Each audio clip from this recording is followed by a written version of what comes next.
vice chancellors who will also be undertaken through the necessary training in management so that we get it right.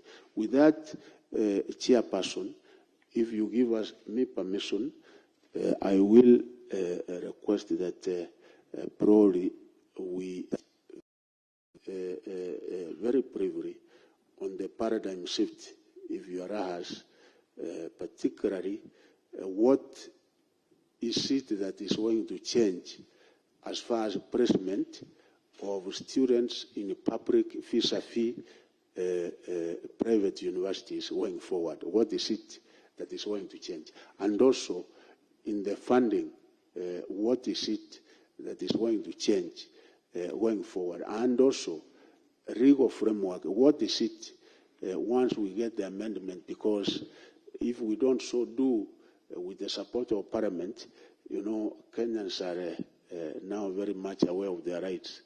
Somebody can go to court and challenge whatever decision we make, and that is why we require the decision of Parliament. So with your permission,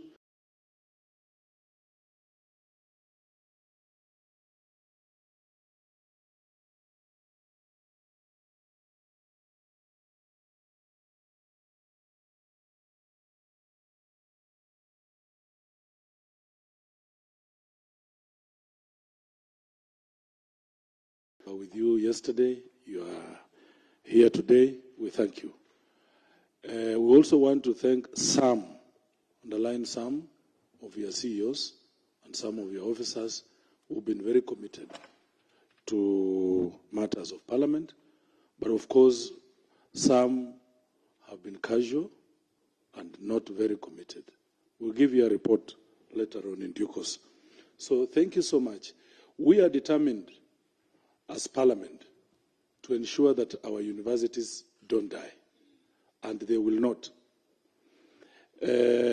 Just a few facts for you before I open it up for the honorable members to raise a few issues here and there so that we proceed. One, it's good to note that even if some people try to be mischievous with the law, by does not compel you to place students in private universities. And as you put it under Section 56(1), University 2012, which provides the Kenya Universities and Colleges Placement Service, KUPS, the legal framework to place government-sponsored students. The law has not limited placement to public universities, and the law does not prohibit or does not punish you in any way, even if you were to send all students either in public, private, or vice versa. Two,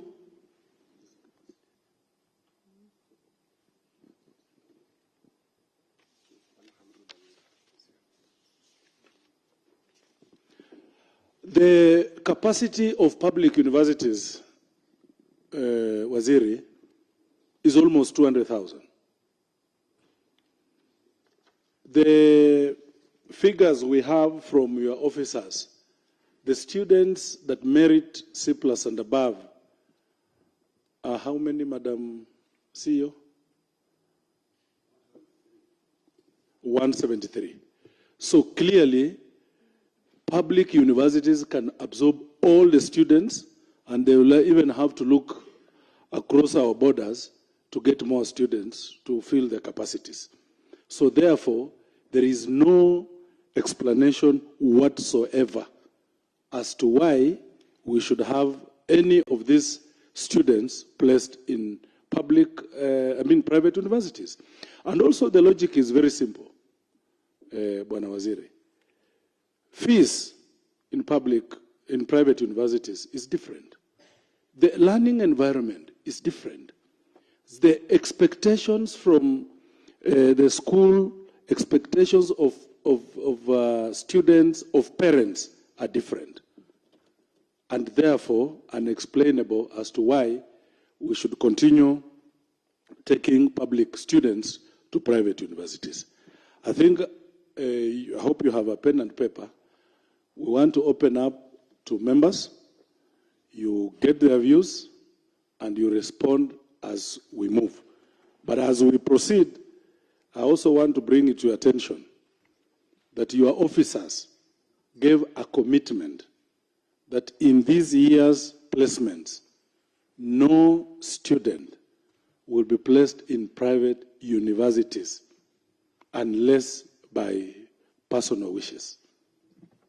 And we support them fully, Bwana Waziri. Yes, Honorable Kirima. Thank you, Chair. As Waziri has said, Waziri, we congratulate you for the answers you have given us.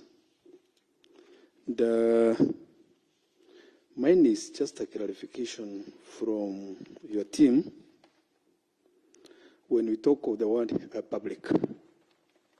Public means, or it implies, that it's public which is sponsored with taxpayers' money.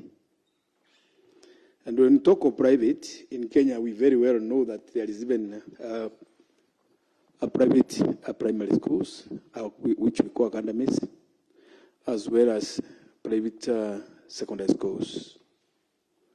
If you look at those people who attend public schools, both primary and secondary, most of them are the ones who used to end up in public universities. Because in one way or the other, those who end up in public universities are the ones who are up in the community. That's how it is in Kenya. The ones who are not very well up when it comes to other possessions.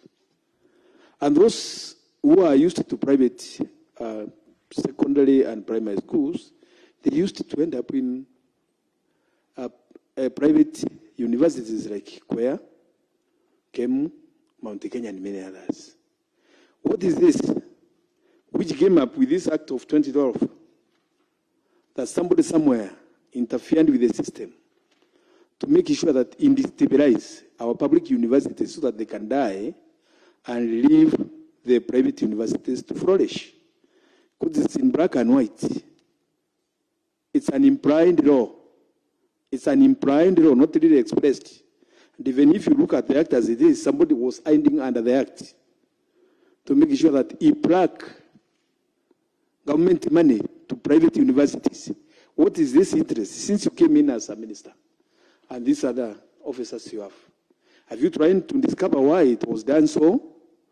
Because if we have those who qualifies as only 173,000, and we have a number of universities and spaces which public universities are struggling to fill the space because they have no students.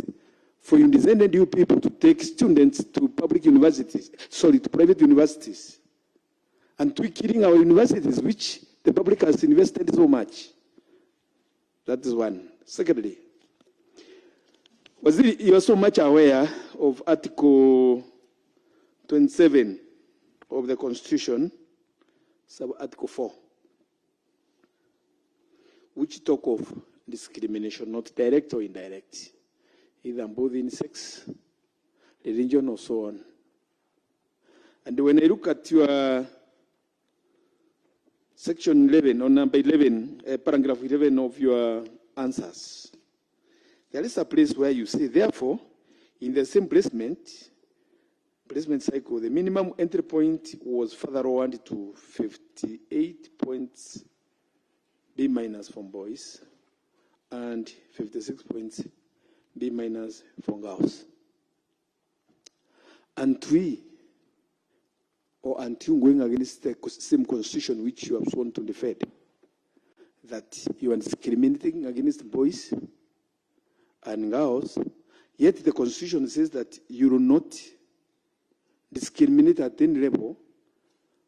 Women and men are equal before the law. It is said that women and men have the right to equal treatment. That is Article 27, sub-Article 3, and then from down there.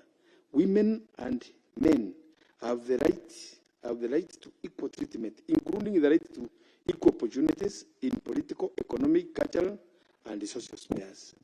When you people go further now and try to show us how you have been discriminating against boys, and here everybody is up in arms, saying that boys are being discriminated, boys are finishing, we are encouraging girls, and girls have come up so much that boys are being downtrodden, and you're the ones who, what are you showing us? What is this which has been taking its place? And it has not been so much exposed to the public that you people, you are very discriminative. No wonder, if you go to every institution now, every CEO is holiday. Mheshimiwa, conclude, please. What is this that you people, you are meant to destroy the boy child completely? That's all. Honorable Vice Chair. Thank you, Chair, and thank you very much, Waziri, for taking your time to be here and also to answer these very pertinent questions. I just want to pick from where the Chair left. In terms of there's nothing really compelling the COOPs and even yourselves in ensuring that some students go to private universities.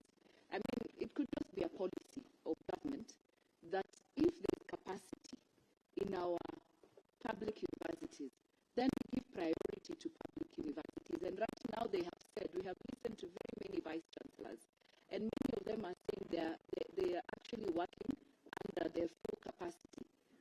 Let us take our children to public universities. Let us return the glory of our students working so hard and working to go to our public universities. Because the truth of the matter, as my colleague has said, the very needy and the very poor children are the ones who actually work so hard so that they can go to these public universities. And there are very many hidden costs in private universities. We were informed that there's a guideline